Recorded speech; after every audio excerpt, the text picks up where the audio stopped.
We begin on the big baseball diamond in the Bronx, where the Pinstripers were set to celebrate opening day at Yankee Stadium Monday until Mother Nature intervened. First, it was snow that postponed the action for both the Yanks and the Mets on Monday. Tuesday, it was rain. The Yankee opener against Tampa Bay was moved to 4:05 p.m. and delayed a bit further. It was a soggy one and a forgettable one for new Yankee slugger Giancarlo Stanton. Stanton, who homered twice on the season's opening day in Toronto, struck out 5 times Tuesday against the Rays. But don't worry, another cleanup hitter saved the day. More on that in a moment. The Boo Birds were out for the reigning National League MVP. Was Stanton surprised he got booed by Yankee fans for striking out 5 times on opening day? Nope. Open quote, you put up a performance like that, you should get some boos. Close quote. Aaron Judge said Stanton won't let it bother him. Open quote, everyone's been booed. It's no big deal. He knows that. You got to go out there and just do your job the next day. If you don't have it one day, you can't complain, can't mope, which he's not. He knows how it is. He just didn't have his best stuff today, so he's going to keep working and go get him tomorrow. Close quote. While Stanton flopped, Didi Gregorius picked up the slack. The Bronx Bomber shortstop with his choke-up swing. That's how you do it, kids. Hit a pair of 3-run homers and drove in a career-high 8 RBIs as the Yanks down the Rays 11-4. Now that's a cleanup hitter. Here's more from the clubhouse and the postgame.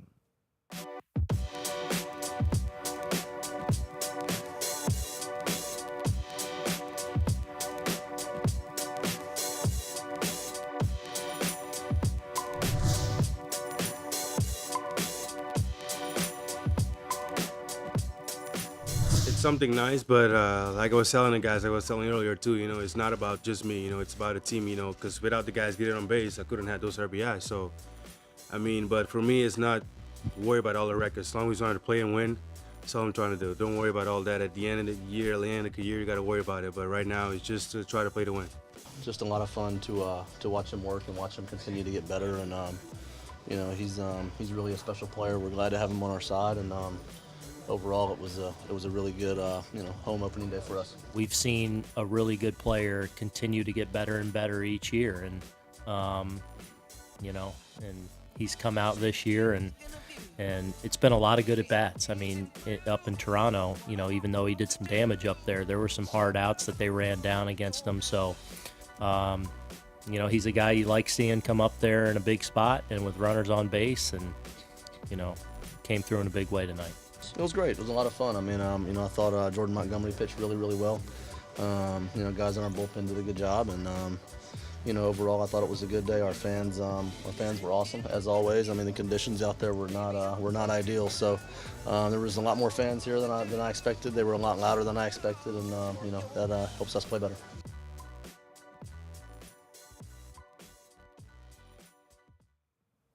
The Bombers continued their homestand with Baltimore this weekend. Yanks have looked pretty good, but honestly, the Mets have looked better. Matt Harvey allowed 1 hit over 5 sharp innings in his encouraging season debut, and the Amazons beat the Philadelphia Phillies 2-0 on a rainy Tuesday night at Citi Field. Was Harvey great? The results certainly were. 5 innings, 1 hit, no runs, 5 Ks. He wasn't overpowering, averaging 91.7 miles per hour with his fastball, but seemed to throw it with more confidence, often challenging the Phillies up in the zone. 7 of his 10 non-strikeouts came in the air, including 2 infield pop-ups. It was a positive step for Harvey and the Mets. Some injury news for both the locals. Relief pitcher Anthony Swarzak was placed on the 10-day DL on Tuesday after straining a muscle on his left side in just his second appearance with New York. But the Mets could get outfielder Michael Conforto back this week. The Yankees shut down outfielder Jacoby Ellsbury for a couple of days due to a hip issue. With all of the injuries in the outfield for the Bombers, he would actually get some playing time. On the ice, the New Jersey Devils are the toast of the 3 local teams. Taylor Hall and rookie Will Butcher scored 2 goals apiece, and the Devils moved to the brink of their first playoff berth since 2012 with a 5-2 victory over the Rangers on Tuesday night. Meanwhile, from the NBA, the Bulls win over Charlotte, coupled with the Knicks' loss to Orlando Tuesday night, leaves New York and Chicago tied for 8th place in the lottery standings. The Bulls reeled off 3 straight victories.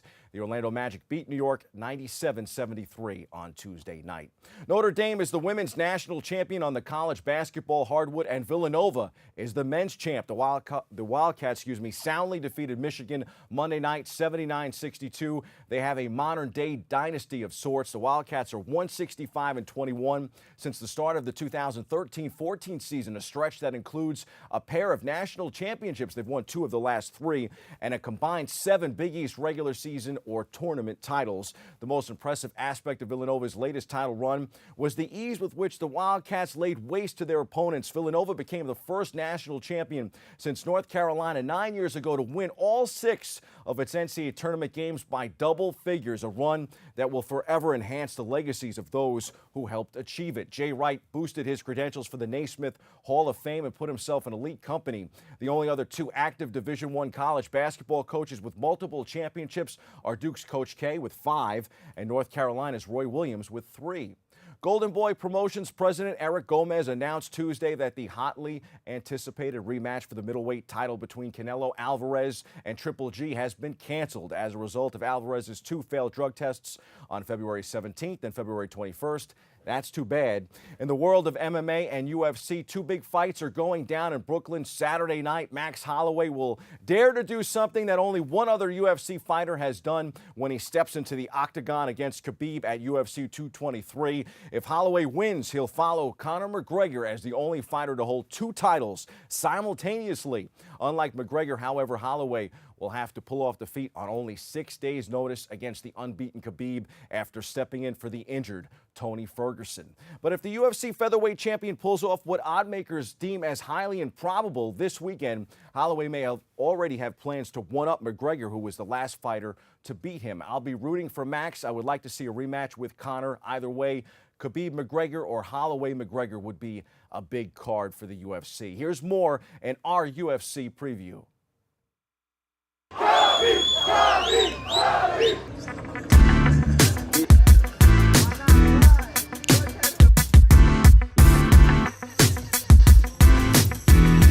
I'm pretty happy that this came together the way that it did. So no complaining here. He literally said, I'll fight anybody. And then he said, I'm in. This is how legends are made, you know? This guy's one of the best guys in the world. The best 55er, everybody. People don't want to fight him. Well, to be the best, you gotta beat the best. And the best is blessed, baby. Let's go. When cage close, I'm gonna give him like hard 25 minutes. This is how you become a legend, you know? I keep cementing my legacy, and this is a step in the right direction.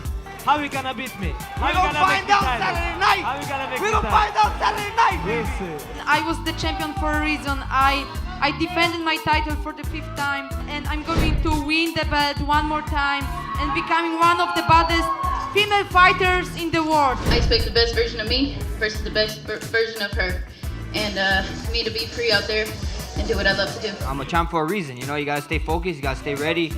And we're here now, so I can't wait, you know, a couple more days, make weight, go fight, you know, and go eat some cupcakes, so I'm looking forward to it. You're not ready for this. Khabib, you know what is Be beautiful? careful. You know what is beautiful? We find out Saturday night, baby. Hey, New York, you're always awesome. Thank you guys very much. And we will see you on Saturday.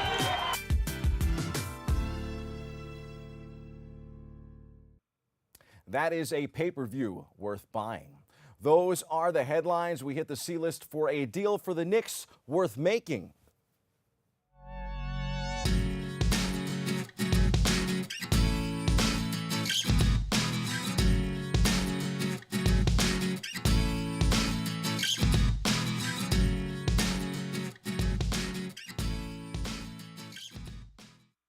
I have already made this comment on the show a couple of times before, but it's worth making again. This past week, Kemba Walker became the all-time leading scorer in Charlotte Hornets history, an incredible achievement for a player many felt would never make it in the NBA. Walker defied the odds at UConn, leading the Huskies to a national championship, and he's lived up to all of his first-round pick status. He was the 9th overall selection in 2011. Today, the 27-year-old Walker is an all-star. And honestly, if anyone can save the Knicks, I believe it's the Bronx legend himself. He's averaging 22.6 points and 5.6 assists this season for Charlotte. Despite all of that, I expect him to be available on the trade market. He's in his prime, and he would pair well with Kristaps Porzingis. New York's 2018 first pick currently has the 8th best odds in the draft lottery, which is good enough to function as the centerpiece of a deal. The Knicks also have 2 contracts expiring in 2020, Joakim Noah and Courtney Lee. That could be used as a salary filler in a deal that allows the Hornets to unload a massive salary.